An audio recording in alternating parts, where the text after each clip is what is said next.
He has completed his B.Tech from IIT Mumbai in engineering physics, and then he moved to Caltech for his MS and PhD, where he worked with Sri Kulkarni for his PhD thesis, which was on, I think, in robotic AO. And during his PhD time, I remember he visited IUCAA and working with Ram. And of course, Shriharsh has been interested in astronomy from his school days. I think he won two gold medals in National Olympiad while he was in school, I think. Yeah, so after his PhD, he was postdoc with the New Star team, completely different from the X-rays. And then he was also a postdoc at McGill University before he moved to TIFR as a faculty member.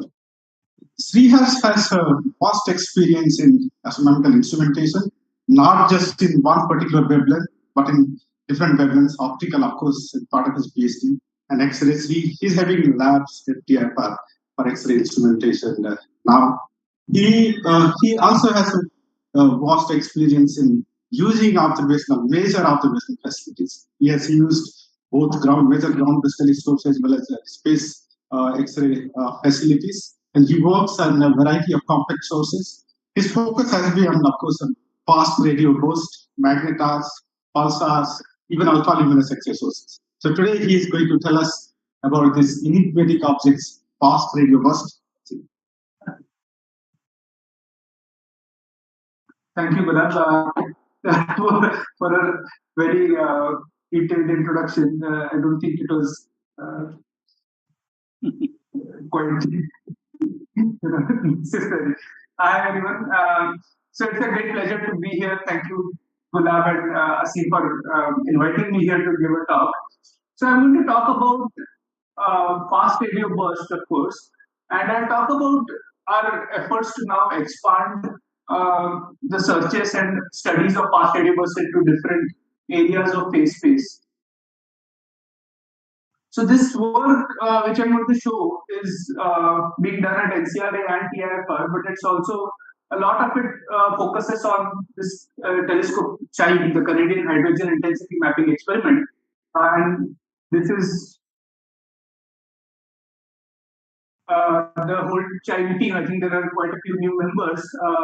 Most of it is in McGill, University of British Columbia, University of Toronto, and there's a small but growing contingent at TIFR and at NCRA.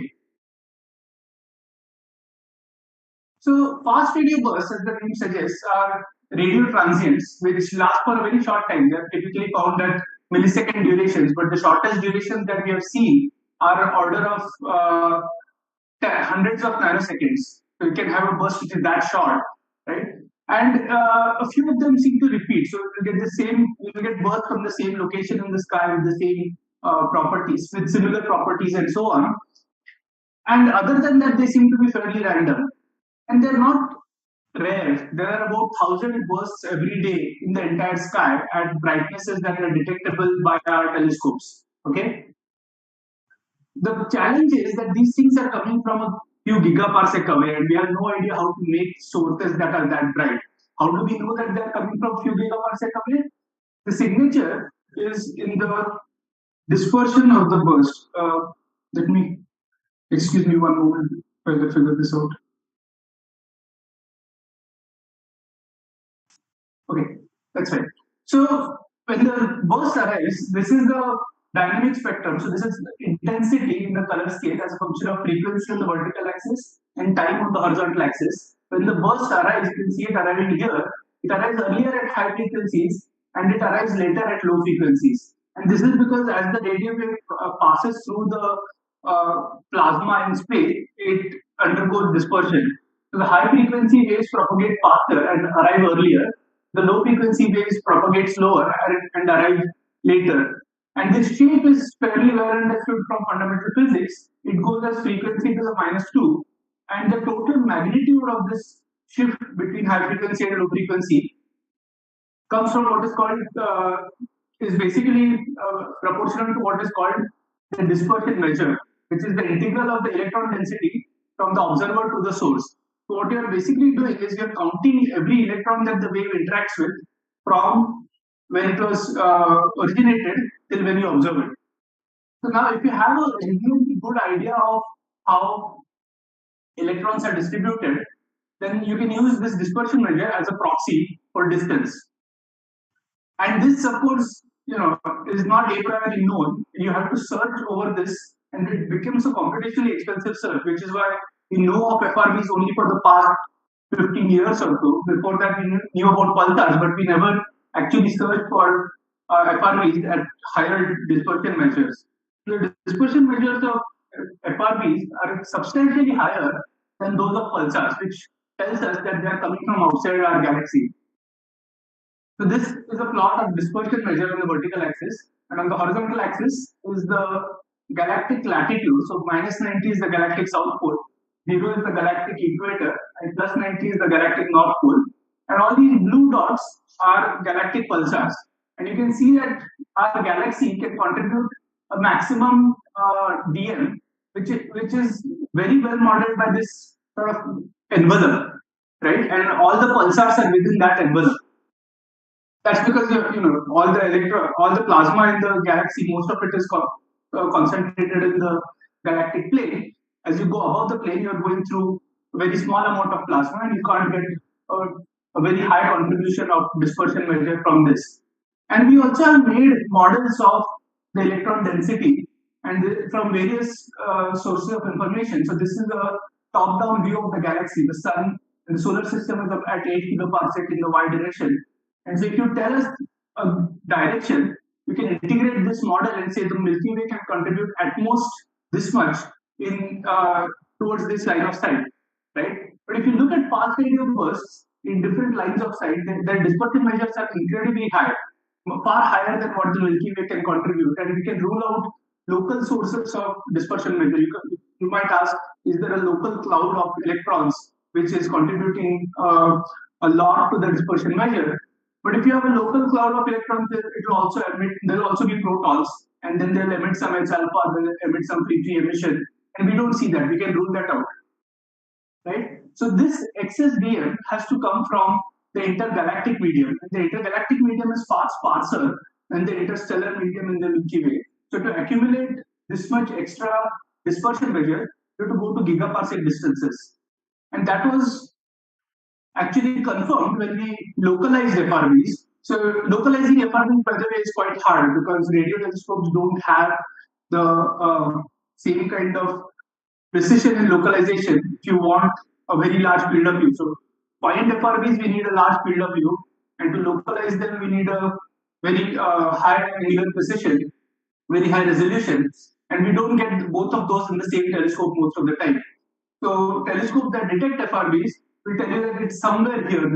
This circle, let's say, it's about three arc minutes, but there are thousands of galaxies in that region.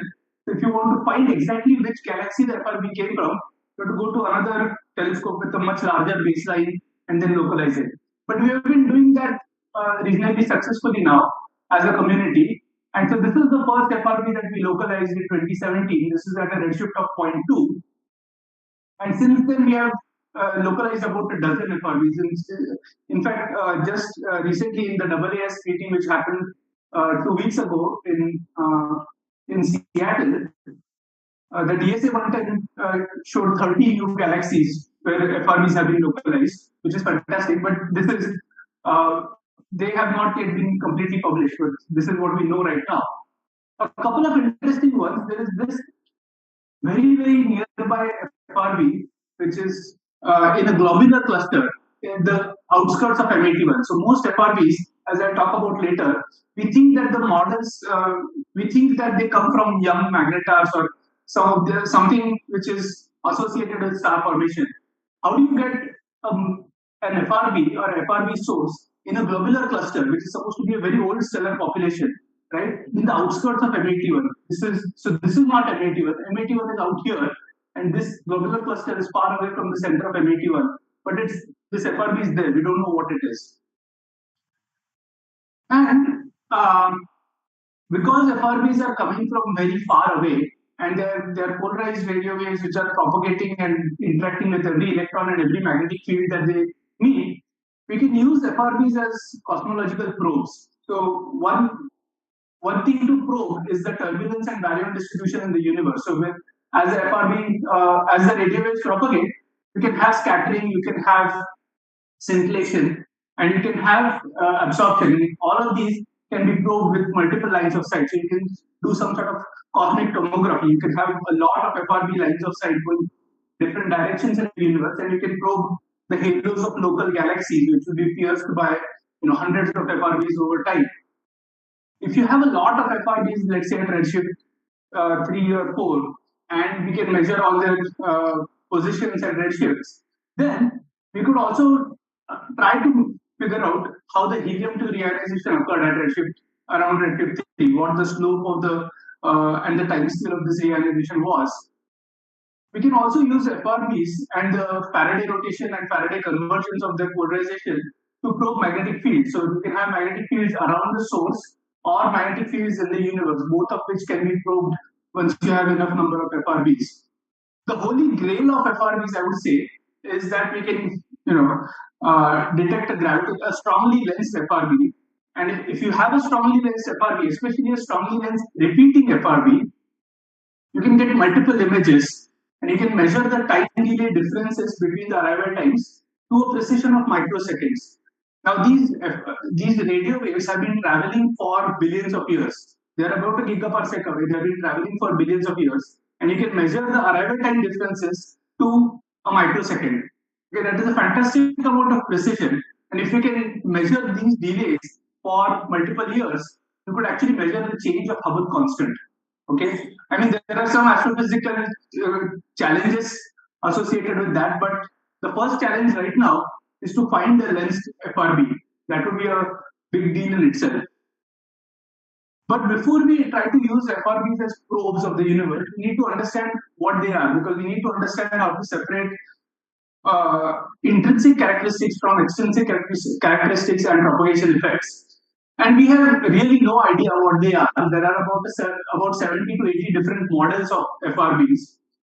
The main thing is that these FRBs, since we are seeing them from gigaparsec distances, they are about 1,000,000,000 times more luminous than Crab giant pulses. And we have no idea how to scale up the emission mechanisms of pulsars to that level and sustain them for multiple years. So some FRBs, they seem to be one-off. We see them only once. But other FRBs, we have seen them repeat for thousands of times in a day. Okay, we have no idea how to make this kind of luminosity be sustained for years with emitting thousands of bursts a day. So that is still an open question. But most models obviously invoke neutron stars, because if you want to have such a high luminosity in such a small space, the only way to do this is to have a very strong magnetic field, which will allow you to hold a very high energy density and then release it on a very short time scale. So, unsurprisingly, one of the most popular models is something to do with the magnetar. We don't know what exactly. It's very hand-wavy. So you can have a magnetar giant flare or a magnetic field reconnection event on a magnetar, and that could create an FRB. You can have a neutron star binary where you have a merger of a neutron star binary or neutron star black hole binary, and then the magnetic field somehow emits an FRB. How exactly that? There are 10 different models just to do that as well. And there are, of course, more exotic models where you have interactions of, say, asteroids or axion nuggets with the magnetic field of a neutron star, or cosmic string cut, which emit particles of jets of particles, and then those create a cascade which is seen as an FRB. So there are a lot of different things, and we don't quite know where to go with that, but there's a lot of evidence, as I'll show, that magnetars could contribute a substantial number of these FRBs. Sure. That is distracting.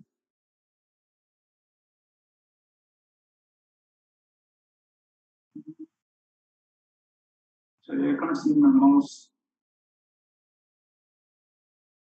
The mouse from one edge, like wherever.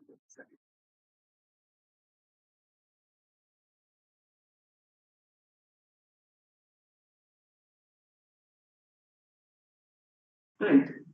So as I was saying, some FRBs repeat, other FRBs don't repeat, don't seem to repeat at least. right? We have seen bursts with the same dispersion measured at the same location in the sky. And sometimes we have seen some active FRBs which are emitting thousands of bursts a day. And there are some where we have had thousands of hours of observation, but no repetition. Now, the question you would ask is: Are they different populations, or are they two extreme ends of the same population? So, is it something like I've drawn this cartoon picture where I have population on the vertical axis and a rate parameter because there is no average rate. There is a lot of modulation in the rate itself. Is it something like the green distribution where you have a set of few ultra active repeaters, and there's a set of very rare repeaters which emit one burst say every 10 years, right? We have been observing FRBs on and off for 10 years or so. So it is completely possible that all these quote unquote non-repeaters are simply emitting one burst every 10-20 years, which is a very short time scale for astronomical objects. It's just a long time scale for us. Or there really are some population of repeaters, which is shown by this orange curve, and there's some population of non-repeaters, which is going to emit exactly one burst, and something fundamentally changes in the object itself, right? We don't know the answer to this. This is one of the things which we are trying to understand. And I'm going to show you some of the results which differentiate between repeaters and non-repeaters, which come from CHIME. So let me talk a little bit about CHIME itself and what makes it a fantastic telescope to find FRBs. So CHIME consists of 4 cylinders that are 20 meters wide, 100 meters long, aligned in the north-south direction. And as the name suggests, it is the Canadian hydrogen intensity mapping experiment.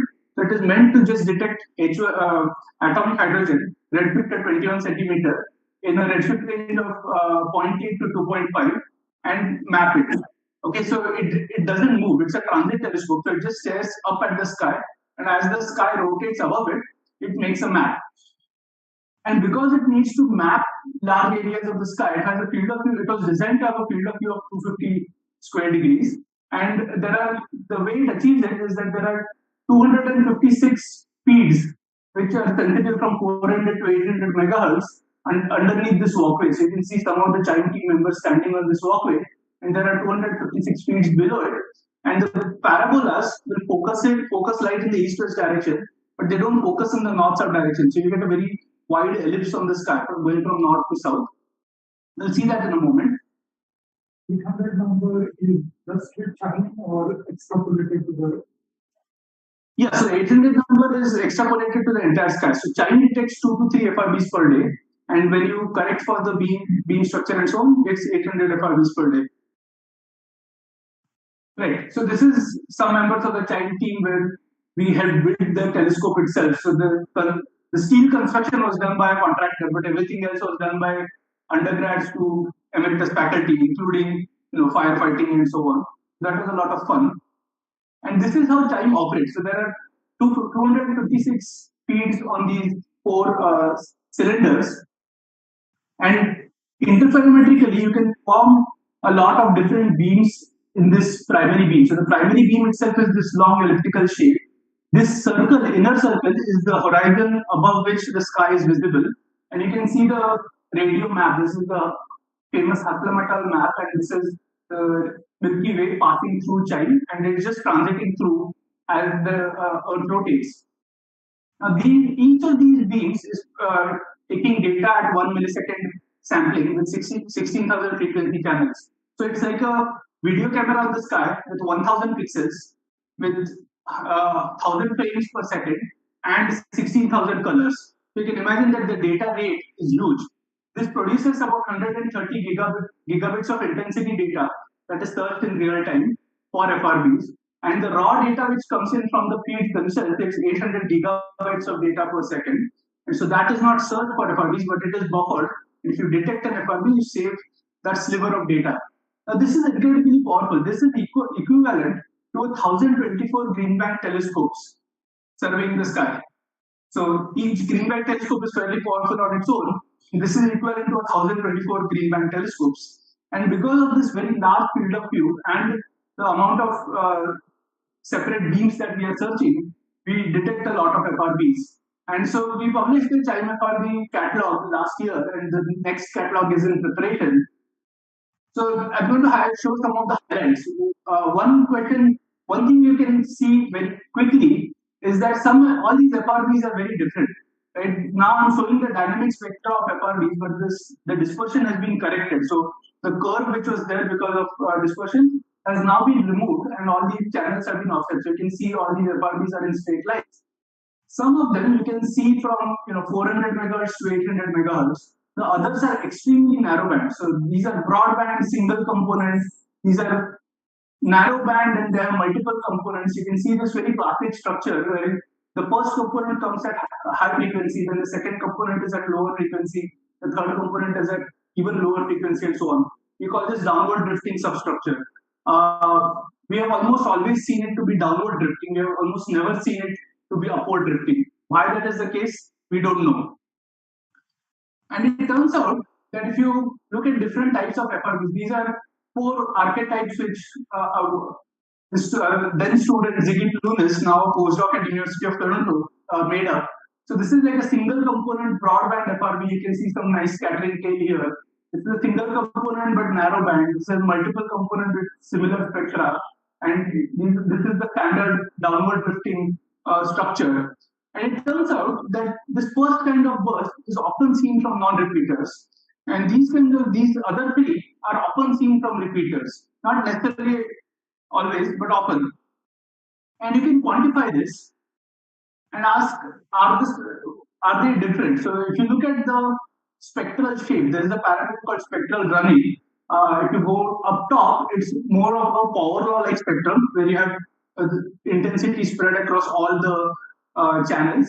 And if you go down, it's a Gaussian-like spectrum, so it is very peaked in certain frequency bands. So this is a narrow band FRB, it's the broadband FRB, and this is the width of the pulse. So if you remove the effects of scattering, you can see if it is a very narrow pulse or whether it is a very broad pulse.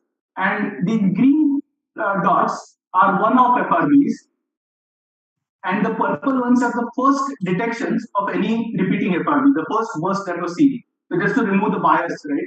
And you can see that the purple distribution is very different from the green distribution, both in intrinsic width and in spectral shape. And if you look at other repeating bursts which are shown in orange, they also show the same distribution as the purple one. What you can also notice is that if you look at the green distribution very carefully, there is a small hump over here, and it might be it's slightly bimodal, and there is a hump underneath this purple curve, and it suggests that there are some FRBs which may be repeaters, but we have seen only one burst from. And in fact, we did this test. We waited for a while, and it turns out they do repeat. So we haven't done the statistics on that, but it does seem that we can take these identify pulses here and figure out whether they are repeaters or not.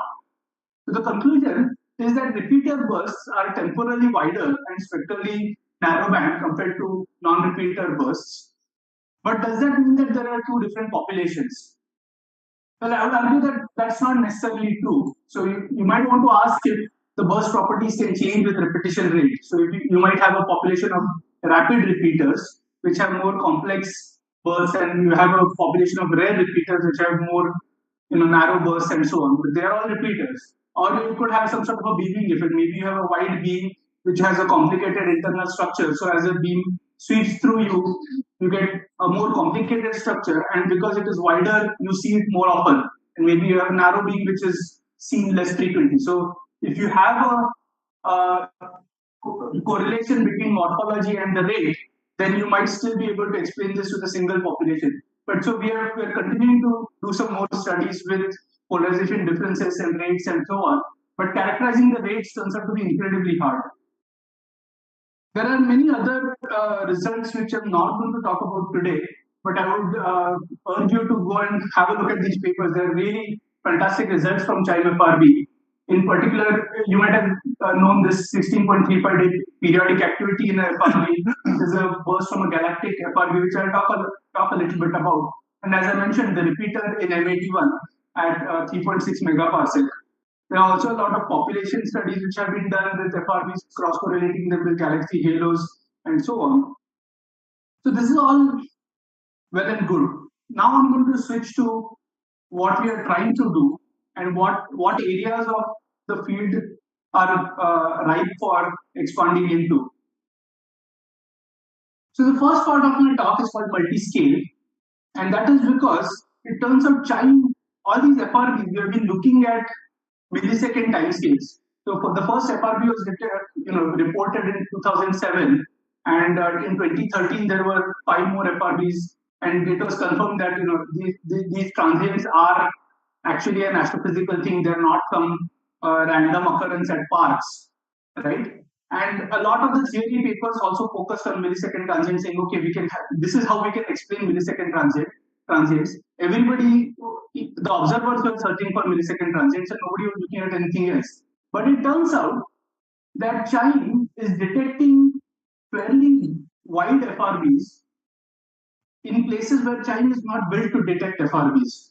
So this is a block diagram of the CHIME FRB pipeline. Data goes in, FRBs come out. Okay, but it's not that simple. But there's a lot of internal moving parts. There are a lot of parameters which were tuned. There's a fair bit of machine learning code which says this signal is radio frequency interference (RFI), and this signal is a real FRB. This signal is a pulsar. This signal is a FRB, and so on. And there are a lot of choices that are made. Right, so we wanted to understand the completeness of this pipeline, completeness and sensitivity of this pipeline. So a student and I built this injection system where we are able to inject, hundreds of thousands of FRBs with different parameters into the pipeline and see how many of them are detected. So this creates a multidimensional sensitivity function. So this has 6 dimensions, and so you can say this is a multidimensional selection function, and you can project it in any one dimension. So one such dimension is the scattering timescale, right? So this on the top, I'm showing you the selection function as a function of scattering timescale. This is 10 milliseconds, this is 100 milliseconds, and so on. And you can see that the selection function drops very rapidly as you go past about 10 milliseconds. The same thing you will see if you plot this across pulse width as well. So if you plot the selection function as a function of pulse width, about 10 milliseconds, the selection function, the sensitivity drops. But if you look at the histogram of FRBs that were detected in the first year of CHIME's operation, this is the raw catalog, right? There are quite a few FRBs that were detected out here, even though the sensitivity here is about 1%. So we are detecting 1 out of 100 FRBs that are actually present.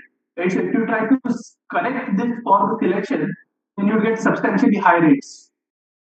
Now, this also has a lot of uncertainties, which is why this area is shaded out and it was not considered in the rate calculation. So when I told you that we detect 800 bursts a day, there is a rate calculation which goes on, and that calculation does not consider these bursts because there is a lot of uncertainty. So the rate calculation was quoted at a 10 millisecond time scale. Sorry? So this is not completely normalized. So this is the normalization was done across all 6 diameters and all 6 dimensions, and then it was just collapsed in one dimension. So that's why it is not normalized for this. Yeah, you're right. Yeah. So you have injected some fake FRB, and your pipeline has some definition of an FRB. Right. And now the upper curve is what the pipeline thinks you have injected as a function of how many of the injections are detected.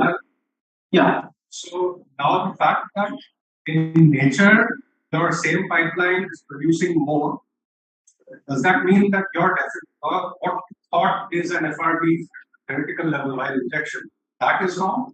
No, so we injected FRBs with the phase space of injections was much larger than the phase space of actual detections. So we have been detecting FRBs from scattering time scales of 0 to 100 milliseconds and pulse widths of 1 millisecond to 50 milliseconds or so. So we injected things which are much wider than that, with a much larger scattering time and all these different combinations. So you're right in the sense that there is a circularity here, that we know only what we see, and then we try to feed it in. But if we see a burst, we can try to inject very similar bursts and see how many of them are detected. And the things that are coming in that tail in the observations, again, those are things that the pipeline says are bursts. But is there another way of quantifying that we will look at them? They are what you would think of as bursts? Yeah. So these are all, up to 100 millisecond timescales and fairly high signal to noise ratios. So you can look at the dynamic spectrum. You can look at something like this, right? And instead of this timescale being 10 to 30 40 milliseconds here, it would be 200 milliseconds or so. But you would still see a bright burst like this, and the baseline would be reasonably flat. So if you looked at it by eye, you call it a burst. That's what. Does that answer your question? Yeah, so it's just that in your exercise where you were injecting, somehow by the construction of the way you populated your test, the parts which are at these high number of milliseconds are not populated. No, they are no. In the injection, they are populated. So for every 100 injections, we detect only one. Okay, so in reality, if we detect one, it means there should be 100 out there. Yeah, it's a fraction. So it's a selection function. 0 and 1, but it says that it is not. Yeah, the normalization I wouldn't worry too much about. Again, so in this paper we have a much better two-dimensional plot which shows the selection function. But and all of this data is also available. So we have made the entire injection and detection set available through this paper. Yeah, so this is scattering timescale times the probability density. So that is why it is just shooting up. Like you used a much larger simulation, the accuracy to the right increase, meaning in the sense that right now it is blowing up because of. No. The blue one is the actual catalog. Right, that is right. So the 535 FRBs that we have seen on the sky. Yeah, but the thing is that when you are trying to correct for the selection bias, the right side you have much larger error. No. The errors come from the actual Poisson errors. Oh, that is the point. No, those are the Poisson errors multiplied by this large value. Yeah, I mean you're right that there is probably some intrinsic error in this black line also, but that is not. But that is much smaller than the Poisson errors. Yeah, that might be decreasing that also. Yeah, I mean we are trying to increase that. We are going up to. Basically increasing that factor by orders of magnitude for help because. Yeah. No, that is true. But we are moving towards 10,000 injections per day. This first thing took us like 3 months to do, but we are moving towards 10,000 injections a day. Another question. Yeah. Here we see a double corrected here. Here. On the right side also it's very clear. This part, right? So why you are not going for double? Yeah, this one. So the first fitting that we did for this catalog paper, we tried to keep it as simple as possible. But this thing, we are not quite sure. You can see this is like 1 sigma error bars, and within it's maybe 1.5 sigma or something. This jump, right, between this thing and this thing. Meaning if you pick 2 Gaussian or like we could, but yeah, we haven't done that yet. So the first idea was, okay, let's just do a simplest possible thing. Sorry? As of now, you can pick anything. Yeah, as of now, you can pick anything. So the next catalog will have a 1,500 or 2,000 bursts. Then we can actually start playing these games. Yeah.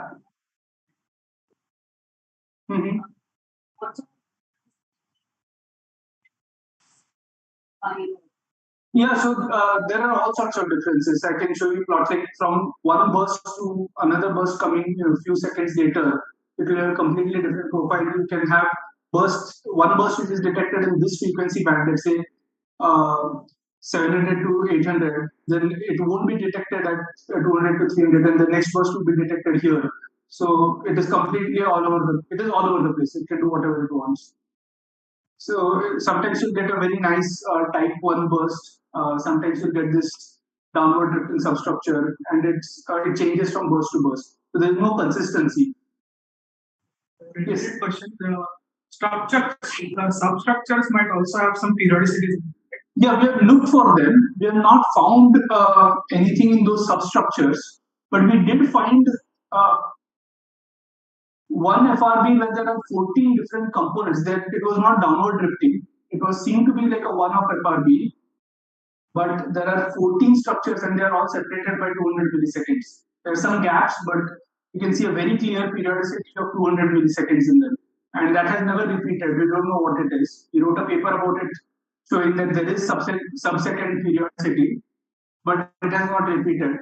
There are two other bursts where one of them had five subbursts with a 10 millisecond periodicity, and other one had 6 with 20 millisecond periodicity. But those were not substantial enough. The periodicity was not significant enough to call them detections. So we only mentioned them. But the main result we have is that there is this one with somewhere between 9 to 14 individual subbursts, and they are periodic, very, very periodic. So whether it is a rotation of a pulsar or whether it is a coalescence of a neutron star binary or something, we don't know. Yeah. The segregation you make based on the profile or based on whether it is a repeater or non-repeater. That's that definition segregate the dispersion. Right. So if you look at the distributions of dispersion measures of repeaters and non-repeaters, in this catalog they were similar, but now the new catalog that is coming out, we are actually publishing a paper on another set of repeaters. Now it turns out there is a slight difference. The repeaters seem to have a lower overall dispersion measure than non-repeaters, and keep an eye out for a paper on the next repeater catalog. It should come out very soon. I haven't. Yeah, so basically what we think it means is that these repeaters are coming from nearer to us, and because of the lower energy threshold, we are able to detect the fainter repetitions and so able to call them repeaters. The farther away ones we might detect fewer bursts, so we might not detect them as repeaters as quickly. But most of these are within redshift 1 for CHIME because it is limited by the energy. Right. So coming back to this, the problem here is that all the FRB discussion has been focusing on extremely narrow events, and we have been ignoring these wide bursts. And so we have what we started was a program called NSFRB, or CHIME slow, not so fast radio bursts. So this is focusing on things which are highly scattered. Possibly you might get wide dwarf bursts. You can have larger size scales, right? If you go to longer time scales, you can have bursts from larger size scales. So possibly wide dwarf bursts, M dwarf flares, and so on in our own galaxy. But most interestingly for me, there are a lot of binary neutron star merger models where the radio counterparts are expected to be much longer than a millisecond, right? Because when you have these inspirals, depending on what sort of model you have, the emission can actually come from much further out and with much larger size scales. So the time scale correspondingly can be 100 milliseconds, 500 milliseconds, and so on. And it's very worrisome that if you are missing these, right? If you have a radio counterpart for a binary neutron star merger and you're missing it because your pipeline was not designed to find it, that's not good, right? So so my postdoc Sujay Mate, Arvind Balasubramaniam, student Kevin Duke and Yash Busare, they're developing a separate pipeline which takes the same data, piggybacks on another CHIME project, and searches that data from 30 milliseconds to 5 seconds. So that's a completely unexplored phase space. So this pipeline has now been built and it's being tuned at TIFR. So what we're going to do over the next coming months is to copy over 1800 beam days worth of data and take it to TIFR and search it. Eventually, we are going to put on-site computing. It's basically just 2 computers. It's a very easy search to do. So 2 computers worth of equipment at the CHIME site so that we can do this search in real time. So this is going to come up very soon. In the meantime, what we have been doing is to retrain the FRB pipeline itself. So this is something that Yash did. So you can use the injections to tell the machine learning code that this is what an FRB looks like. Now this is again a very dangerous thing to do because if you tune your pipeline to serve to look for things like this, then it will find things like this, right? It won't find other things. So we have been trying to do it very carefully, but you can get a very quickly, you can get a factor of 10 improvement in the 10 to 50 millisecond timescale FRB detection. So that is something which we are hoping to incorporate into the CHIME FRB pipeline in the coming months as well. Right. So coming back to this question of what FRBs are, right? There are a lot of different things which could be FRBs. The easiest way to differentiate between them and the most concrete way to differentiate between them is to find multi-wavelength counterparts. So I'll argue why that is.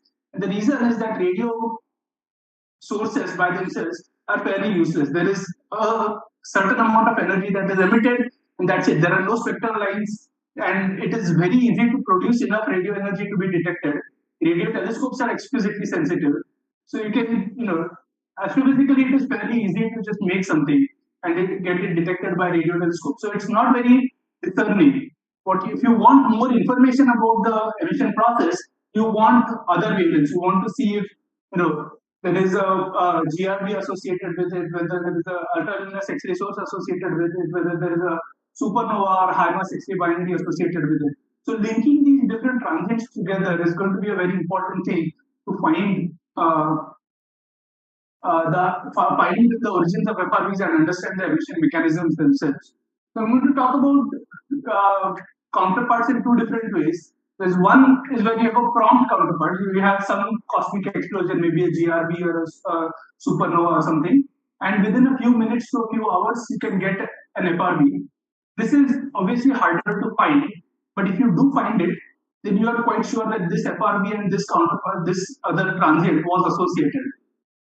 There is another possibility where you have a delayed channel, where you have some sort of a cosmic explosion, then you have some stable remnant, most likely a neutron star, and then after years or decades, it produces fast radio bursts. Right? This is easier to detect, but it's very hard to associate, because out of the thousands of FRBs that you detected, why are you sure that this particular one is associated with this particular PRB which happened a decade ago? So that is much harder to associate.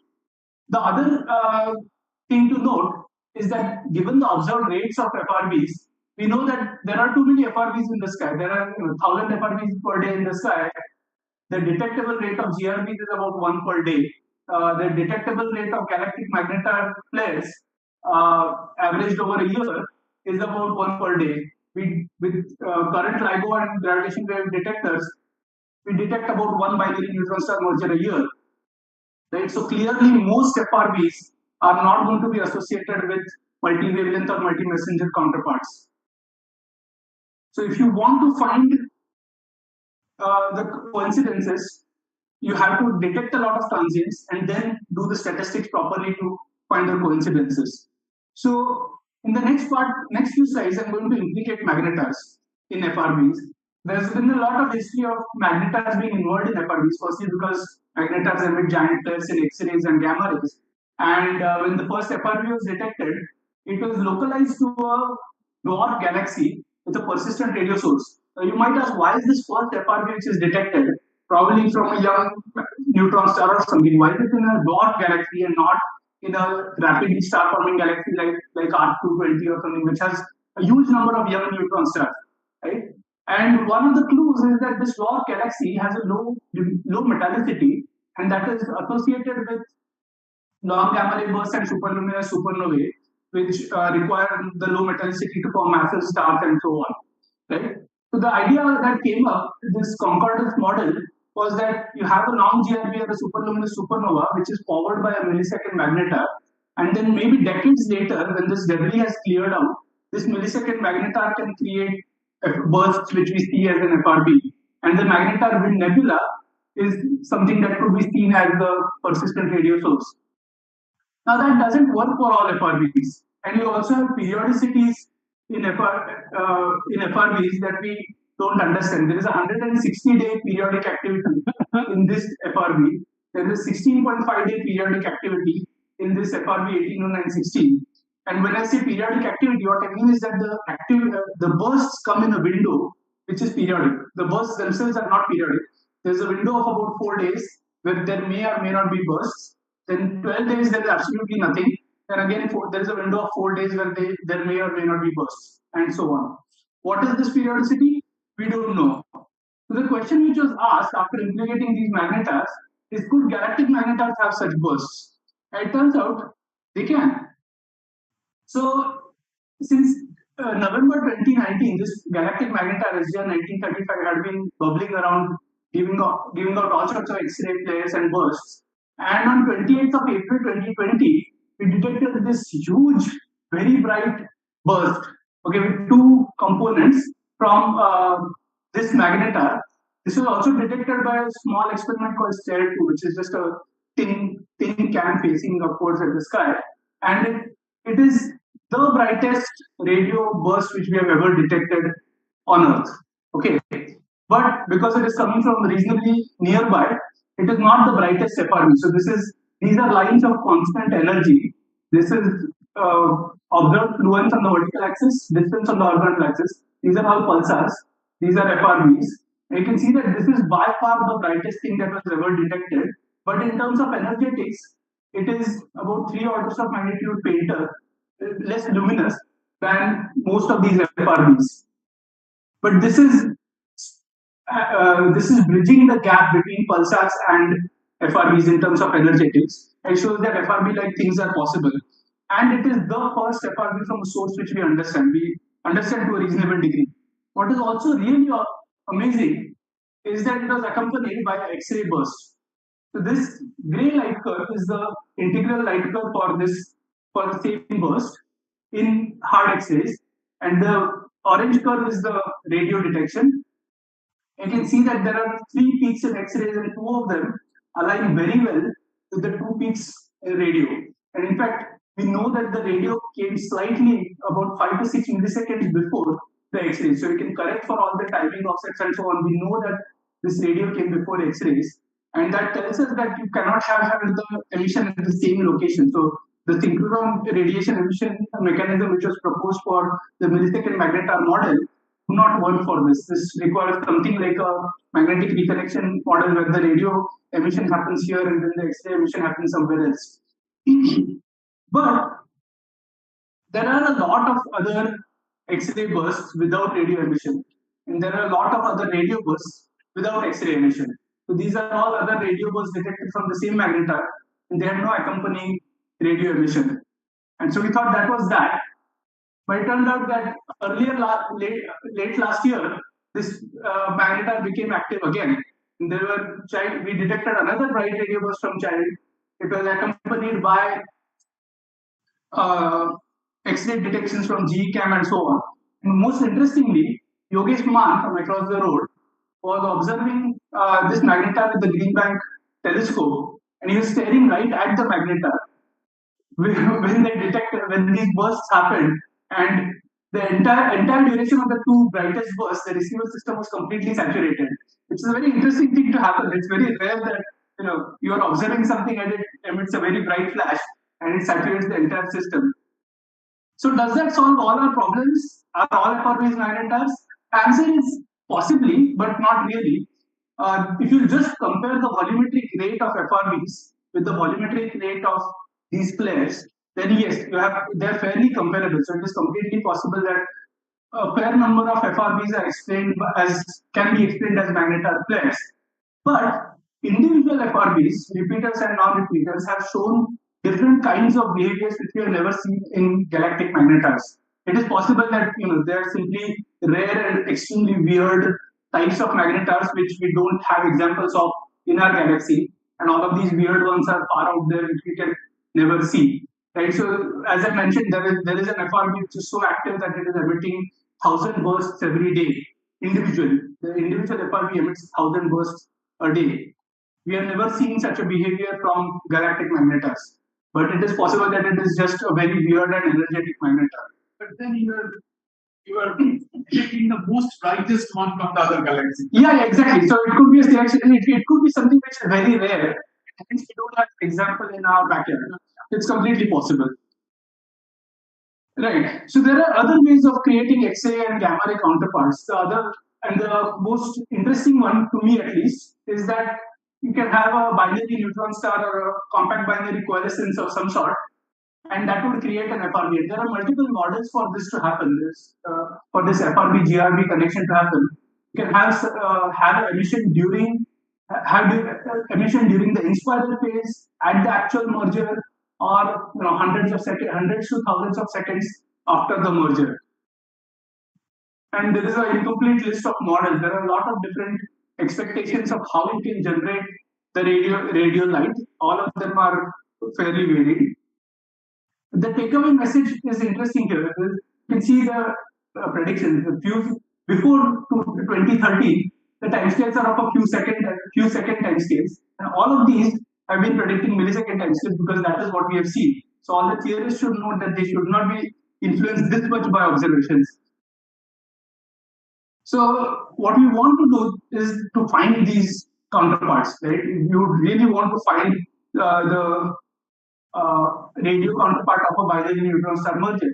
The challenge, of course, is that you might have differential beaming. Maybe the GRB comes up in this direction, and the radio comes up in another direction. So if you try to look for a counterpart of GRB and X-ray and radio, you may never find it. It is also possible that there is a lot of debris around the site of the merger, and the radio waves, even if they are generated, they never come out. So that's going to be hard. So we have been trying to look for FRBs and GRBs together for a while now. This is a CZTI result where we put constraints on hard X-ray fluences from FRBs. So we knew that the FRB happened at this time. So you can ask, is there a corresponding hard X-ray burst? And it turns out that we can put fluence limits of 10 to the minus 7 to 10 to the minus 6 Earths per square centimeter, which is not very constraining. But as you detect nearer FRBs and brighter FRBs, the ratio can become constraining. And now with the virtual observatory events that we have been sending out, the rapid response also becomes possible. So SWIFT and other small satellites can rapidly slew to the site of the FRB and start taking data. You can also dump bad data and so on. So this has been hard to do, but it is not very constraining. We can try to do these, have these efforts, but it will be a while before an actual detection is there. When it happens, it will be fantastic, but it's going to be a while. You can also ask the reverse question. Given the GRB, can we find an FRB? Right? And that is slightly harder. If you detect a GRB, the signal has to come from the satellite. There was a GRB, and then you take a radio telescope and point it there. So Keith Bannister, Divya Palaniswamy, and others, they are trying to do this follow-up with actual radio telescopes which slew, and it takes a few minutes for the radio telescope to slew. So after the GRB, a few minutes later, you can see if there is a burst in that direction in the sky.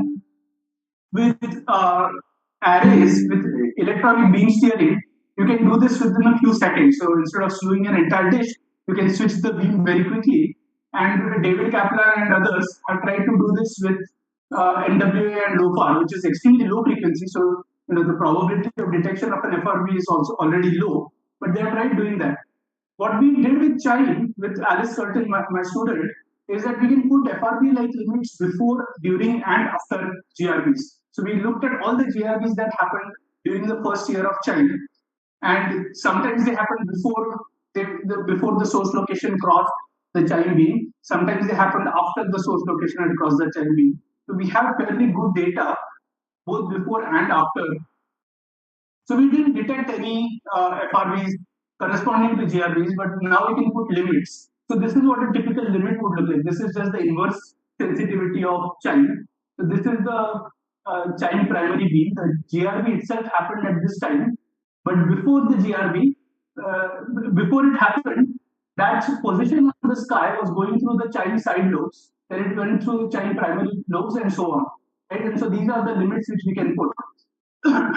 And this is, you can do this separately for long GRBs and short GRBs. There are fewer short GRBs than long GRBs, but that's how life is. So what we now have is that we can put constraints on the radio efficiency of short GRBs to be an order of 10 to the minus 3 to 10 to the minus 4. So very small amount of energy, if at all, is coming into the radio. Of course, you can do this better with repeaters because you can put focused telescopes at the site.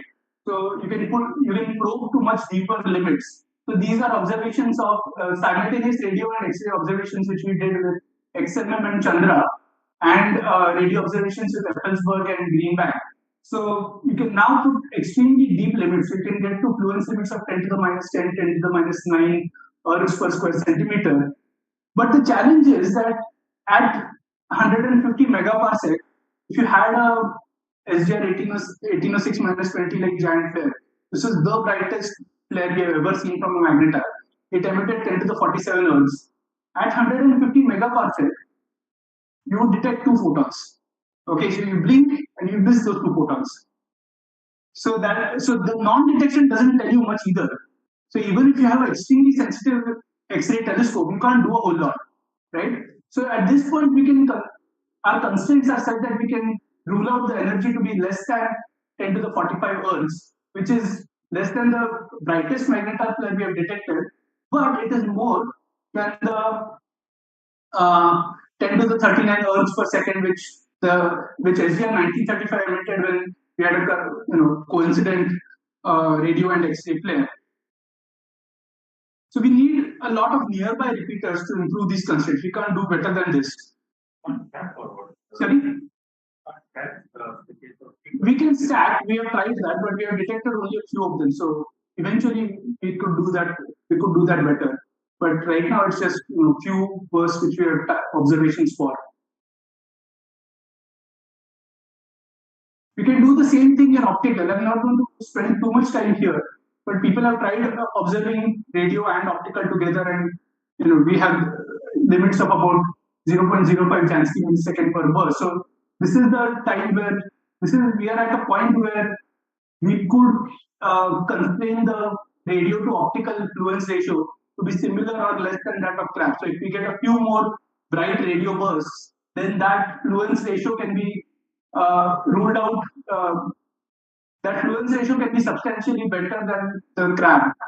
So that would be an interesting point to do this. And right now we have been using high-speed cameras and we need large telescopes to achieve this. And eventually, what we're hoping is that observatories like LSST can do single-frame transients and see if there are counterparts for these FRBs. So hopefully that will come true. So the last part of my talk is the multi-messenger part, and we have tried to do gravitational wave searches. So we know that these FRBs occurred at these times, and we can ask, did LIGO, Virgo, Kagra see anything at that time?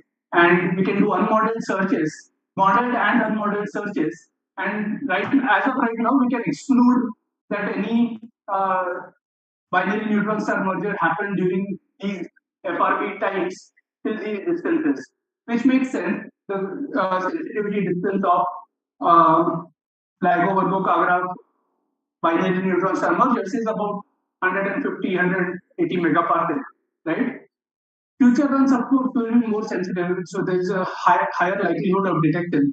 I should note that there is this possible association of GW 1904-25 binary neutron star merger with this FRB 2019-04-25A, which happened 2.5 hours later. Okay, so it's a very interesting possibility, but I think the probability of chance association is quite high. So we are not quite sure that we should be associating them yet. But what this highlights, the fact that we can't detect gravitational waves within 180 megaparsec or so from binary neutron star mergers, is that we need to find the nearest and brightest FRBs, right? And this brings us to the all-sky transient radio array, which we are trying to build. So if you want to find multi-wavelength or multi-messenger counterparts, you don't care about FRBs that are at a gigaparsec away, because you can't do anything with them, right? The host galaxies are too faint, you can't study their local environments and so on. So you want to find the nearest of them, so they're going to be necessarily brighter, but the volume which you're probing is going to be much smaller. So you want to have a much larger angle so you can increase the volume. So what you want to do is cast a very wide but coarse net. So that's what we are trying to do with this all-sky transient radio array, or ASTRA as we call it, or we can call it ASTRA, but then it becomes a weapon, so we don't want to do that. So this plot is the detection threshold. So this up here is low sensitivity. So the detection threshold is 10 to the 6 Jansky millisecond. Down here is high sensitivity. So the detection threshold is 0.1 Jansky millisecond or so. And on the horizontal axis is the field of view. So this is very small field of view. This is very large field of view. And so you can see UGMRT sits at a very small field of view, very high sensitivity, right? So it can detect very faint bursts. And CHIME, for example, sits here. It has a quite high field of view and a moderate sensitivity. And then STARE 2 sits up here. It has very low sensitivity, but a very large field of view. And the size of these symbols shows the localization capability. So the larger the symbol, the more precise the localization. A very small symbol means that it's order of a degree. So to say, okay, it's somewhere over there. This large symbol means that it can localize to sub-optical precision. So what we want to do is to trade off field of view of CHIME and trade off some sensitivity, but gain in field of view, but have the same localization capability. So you want to have 600 times better sensitivity than STARE 2, but 75 times larger field of view than CHIME. You want to cover 15,000 square degrees of the sky in a snapshot. So you have a simultaneous coverage of 15,000 square degrees, and you have multiple stations separated by about 10 to 30 kilometers. So you can get the baselines required to do sub-second localization. And this should be able to detect 1 to 2 ultra-bright FRBs every month, right? And what would be interesting is that we will be able to respond to external triggers. So if LIGO detects something and they can tell us that there was something in the sky above your telescope at that point, we can freeze all our buffers and then we can do a posterior research to see if there is something in the sky at that point, right? So if you want to find a radio transient, we can do that from outside. Now this of course is not easy. You need to have about 2,000 signal chains, and it has to be quite low cost and robust so that you can deploy them in the monsoon and it will still work after one season. So the question which we are trying to figure out is how are you going to build all of these and how are you going to deploy all of them? How do you digitize all of this data and move it around? So this is the overall setup which you would have. You would have the dipole antennas in a grid with these few of them in the north-south polarization, few of them in east-west, and then have 3 stations like this. These analog systems are currently being designed for 400 to 800 megahertz, but we won't digitize all of this. We'll digitize only 100 megahertz and then have 300 seconds of it as a buffer so that we can trigger on alerts from outside telescopes. So this 300 seconds is specifically required because of the uncertainty in the binary neutron star prompt emission models. We don't know when the emission will happen, whether it will happen before, during, or after. We need a fairly large buffer, but that's going to cost a lot of money. And these 3 stations are for the current setup, but eventually we might be able to expand it much more. We could have stations all across the country, for example. So this is the ultra-wide field of view, ultra-wideband feed that was designed by the student, someone in Nepal. And it has these 2 metal plates which give a very large field of view. This was inspired by the CHIME field. And just yesterday, Aman made this and took it to NCRA to do a test. So this is the actual one, the first one made, which made us very happy. And we connected it, it works reasonably well. There are a lot of improvements to be done, but this work is happening in TIFR and NCRA. The other thing that is happening in my lab at TIFR, and I promise you that this is the last slide, is that we are building Daksha. So Daksha is a mission with 2 satellites in antipodal orbits around the Earth, and it is basically built for transient detection. So it does not have any focusing elements. It is just a sphere with detectors slapped on top of it. So all of these surfaces you can see out here are detectors, and you'll have an all-sky field of view, and you'll get coverage from 1 keV to 1 MeV with 1300 square centimeters effective collecting area. So this is a very large collecting area. It's equivalent to the collecting area of the Swift bat, except that Swift bat looks at 1/10 of the sky. We're going to look at the entire sky.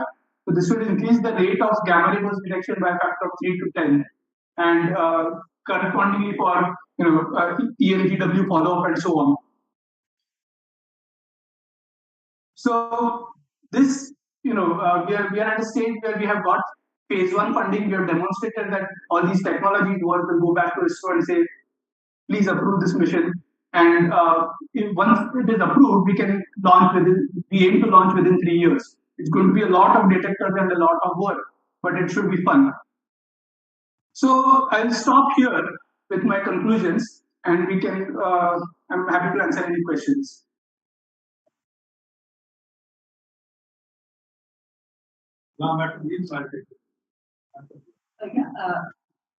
There is a statement you made right at the beginning that we've not seen a single lens FRB so far, and given the rate of about 1,000 per day, I'm just wondering if it's consistent with the optical depth estimates from others. So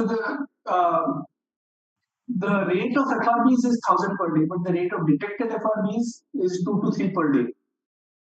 So that's yeah. I mean, we are coming close to where we might find something. If I understand correctly, the optical lensing depth is about 10 to the minus 4. I think Rupita and Surya will correct me if I'm wrong.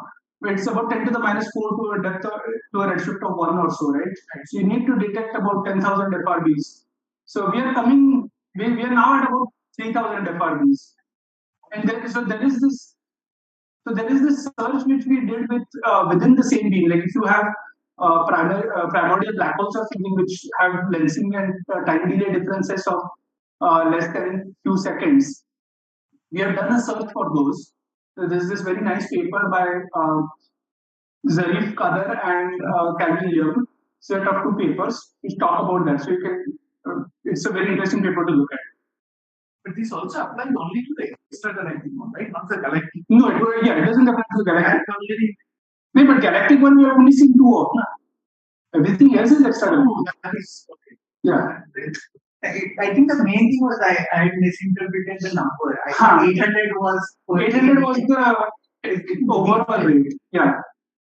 Yeah. So are the properties of SCAP FRB similar to time FRBs in terms of substructure and DM? Because it's operating at higher frequency. Yeah. So in terms of DM, they are slight. If I remember correctly, they're slightly different because DM depends on your sensitivity. Because DM is a proxy for distance. That depends a little bit on your sensitivity. But in terms of the substructure and stuff, yes, we have seen very similar behaviors.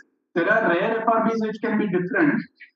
So, for example, we have seen this sub-second periodicity which ASCAP hasn't seen, but ASCAP has seen structures where there's one burst at one DM, another burst at another DM, and the third one which has a bent tail. Why is there a tail? We don't know. And all this happens within 5 milliseconds. Okay. So these kinds of rare, weird phenomena, there are different things which we have seen, but on the whole, it is the same. For ASTRA, any specific reason start with 400 to 500 megahertz? Yeah. So if you look at the sensitivity you can get as a function of for each dipole, that is optimized at 400 to 500 megahertz. If you go too low frequency, then the sky background becomes brighter. If you go to higher frequency, then your collecting area decreases. So for a given system temperature, you're best off at around 300 to 400 megahertz, but we skipped the 300 megahertz part because there is a very bright US airport satellite which emits a line at 380 megahertz. So you move ahead of that. So that's a practical trade-off. So the technical, but what algorithm used for the detection of this FRBs? Right.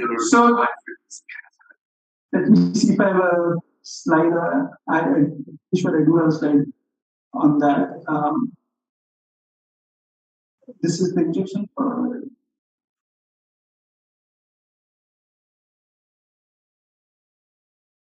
No, sorry, I don't have a slide on that, but I can just tell you about it. So what we do is we dedisperse for every beam. What we can do is we have to dedisperse the data for different dispersion measures. We have to have a lot of dispersion measure trials. We do about 30,000 of them, and then you get a time profile, and then you do a box to match filtering to see if there is a burst in that time profile. So, but that, of course, assumes that you have very clean, nice data. We don't. We have a lot of interference from cell phones, satellites, aircraft, and so on. So we do a lot of our energy. I think 90% of our energy goes into removing and mitigating the effects of RFI. And so then eventually what we have is we see these triggers. We call them triggers. Basically, if there's something interesting at a particular DM at a particular time in a particular beam, and we can do grouping and clustering in real time, in time, dispersion measure, location on the sky, and so on. But we get about 1 million triggers for every real trigger that we get. So there are, even after doing a lot of RFI cleaning, we get 1 million false positives for every real signal that we have. And we apply a machine learning setup which has been trained on this to separate out the RFI from the true signals. And then we get the true signals, which is like 2 to 3 FRBs per day. Now, this machine learning training is what I was talking about. That was trained with pulsars and other stuff, but they are not quite. Now we know that they are not quite representative of FRBs. So now we are trying to retrain them with something that we think is more representative of FRBs. So if you want to talk about this in more detail, we can do that here. Yeah. So about the ASTRAs, without view, it's like 16,000 degrees, which looks large, but the problem is that the number of binary interest and multi you expect is pretty low. Yeah. Technically, like in 3 years, you can expect only one kind of detection. So is there a way to increase that field of view? Because otherwise, no, I mean the horizon to horizon is 21,000 square degrees, no? No. I mean, so I mean, so yeah, so then you would have to make it. So yeah, you have to repeat that on the other side of the globe. So yeah, you would want to do that, and there is so Welipen at Taiwan is building a similar system where they are going for 10,000 square degrees, but it would be based in Taiwan, so it will look at a slightly different part of the sky, and we'll have some overlap, so we can try to do VLBI with them. But yeah, you're correct. You want to have it all across the globe, so you want to have coverage across the entire. Yeah, because otherwise, like the chances are already so low. It's factor 2. Like at best, you can get factor 3. Right? The entire sky is 42 to 41,000 square degrees or so. That is true, but on the other hand, if you cover the entire sky, then the statistical chance of missing is much lower. So here, like it is, so expectation is 1 in 3 years. But then there is a 1 in 3 years consistent with factor 2 you gain by it. Yeah. But if it is like, no, I completely agree with you. Yeah. So that is true. Even after covering 50,000 square degrees to 200 megaparsecs, it's going to be rare. Yeah. But I mean, if you cover the whole side, the thing is that the uncertainty goes down. Then you know that if there is only one, then you are detecting. Yeah. So we would like to do that, and so STARE 2, the project which I mentioned, is fairly cheap. It doesn't have localization capabilities, but it's a single station which can be built into one box. And we are thinking they will deploy at multiple locations, including one at GMRT. Yeah, so if you do multiple. Yeah. But do you expect to detect something where the electromagnetic follow-up is not observed? In the sense that if you don't observe any GRB, but can you still hope to see a FRB? It can happen. So there are a couple of models where the expectation is that the radio emission will come in a very wide cone around the equatorial plane, whereas the GRB will come along the polar axis. So maybe we miss the GRB but see the radio. We'll still see the kilonova, assuming that there is optical follow-up. So you can see the kilonova and the FRB maybe and the radio afterglow, but not the GRB. That is completely possible. So, how well do we estimate the contribution of the dispersion measure from the local environment? So, are we like misinterpreting this FRBs to be really far, but it's actually closer? So, maybe say for the repeaters, are this just very bright pulsars from which we are missing out? Yeah, so we worried a lot about this in the beginning, but now we are fairly certain because so if you go back to these distributions.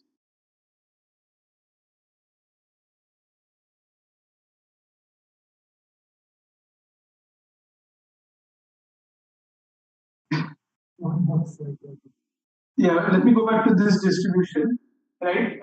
So firstly, if you can see that pulsars are all, most of them are in the galactic plane, right? Whereas FRBs are all across the sky. So that was the first clue for GRBs, for example. Given that GRBs are isotropic across the sky, there are only two possibilities: either they are in the solar system or they are from outside the galaxy. right? Then we ruled out solar systems, so that they turned out to be outside the galaxy. So given that they are not following the galactic distribution, that's the first clue that they are probably not galactic. And then now we have localizations of the galaxies themselves. Right? Now we can very precisely say that this FRB comes from this star forming region in this galaxy. And the chance, in the beginning we calculated chance coincidence probability. What is the chance? What is the probability that this FRB is actually galactic, and then it just happens to be right on top of this galaxy, right? And those turn out to be fairly small. And as I mentioned, if they are galactic and if there is a lot of just electron density locally to them, then we can rule it out with very deep H alpha and continuum radio observation. So if you really need a lot of electrons. So if you have this neutron star, you need a very dense shell of electrons to contribute this much dispersion. And so I think the first repeater, IC4, I think the location was right along the galactic. Yeah. So this one, for example, is quite close to the galactic plane. This one is also very nearby. So if you look at the galactic model, it will tell you that this dispersion measure is at the edge of the galaxy. So this is very ambiguous. So we spent a long time worrying about both of these, but we have also done a lot of observations which can rule these out. So this is due to localization. No, even before localization, just the fact that we had very deep H alpha observations, we can rule those out. Very deep H alpha and very deep radio continuum observations. So there will be a lot of free emission. And if you can make the region fairly small, then what happens is that the electron density is high enough that the plasma frequency becomes about 1 gigahertz and your FRB can't escape. So you would not see the FRB at all. So there are bounds on all sides of the density, and so you can rule those out. So I think there are a couple of questions on Zoom, and there is P outside. So people in the audience, unless it's really urgent and you want to show that you have a question. Okay, so there are question two. I cannot see this. Yeah, that's okay. I can read it out. So since CHIME is a static radio array, does it make sense to have a beamformer in the front end for allowing electronic beam steering to get more coverage? So yes, we do have a beamformer in the front end which does steering, and that's the CHIME pulsar array. It uses the same data, but you can track 10 pulsars at a time, and from there we can get fully polarized data for pulsars. So that is actually used for supporting the pulsar timing array and so on. We can time pulsars very exquisitely with the CHIME pulsar backend. Second part is there was a recent discovery of FRB 2022-0912A, which is an active FRB and has only been active at low frequency so far. High frequency has failed to detect this.